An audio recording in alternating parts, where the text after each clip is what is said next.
सुरौल की 462/2 5 बीघा जमीन जिला ने वो फाइल गायब कर दी।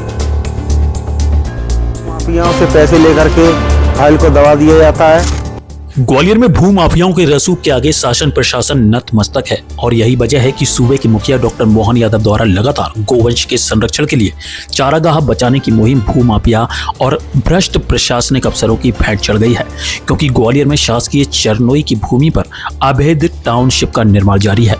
वहीं शासन द्वारा अवैध कॉलोनियों और भू माफिया पर कार्रवाई करने के दावे कागजी साबित हो रहे हैं। ताजा मामला ग्वालियर के सिरोल इलाके का है, जहां सरकारी सर्वे नंबरों को राजस्व अधिकारियों द्वारा हुर्द-बुर्द कर सत्यम ग्रीन नामक पॉश टाउनशिप को मंजूरी दी गई है। जब शिकायतकर्ता और आरटीआई एक्टिविस्ट रंजन बाजोरिया द्वारा संबंधित सरकारी सर्वे नंबरों पर टाउनशिप बनाने की शिकायत की गई, तो राजस्व विभाग और प्रशासन द्वारा अब तक कोई कार्रवाई नहीं की गई है।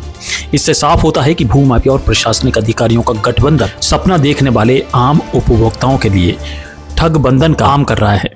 कलेक्टर को कार्रवाई करनी चाहिए, तहसीलदारों को कार्रवाई करनी चाहिए, लेकिन कार्रवाई कुछ हो नहीं रही है। भू माफियाओं से मिले हुए हैं, भू माफियाओं से पैसे लेकर के फाइल को दबा दिया जाता है और शासकीय ज़मीन को खुर्द-बुर्द किया जा रहा है। करोड़ों रुपए की शासकीय भूमि शासन के हाथ से निकल चुकी है। इसके जिम्मेदार ये सारे राजस्व के अधिकारी हैं। इन पर इनके जो इनसे पैसे से सैलरी से इनके पैसे वसूल किए जाएं। जो सरकारी ज़मीन जिन्हें बिछवाई है, 1 साल से मैं शिकायत कर रहा हूं, लेकिन कोई कार्रवाई नहीं हो रही है। और वर्तमान में भी शिकायत की, लेकिन फिर भी कोई सुनवाई नहीं हो रही है।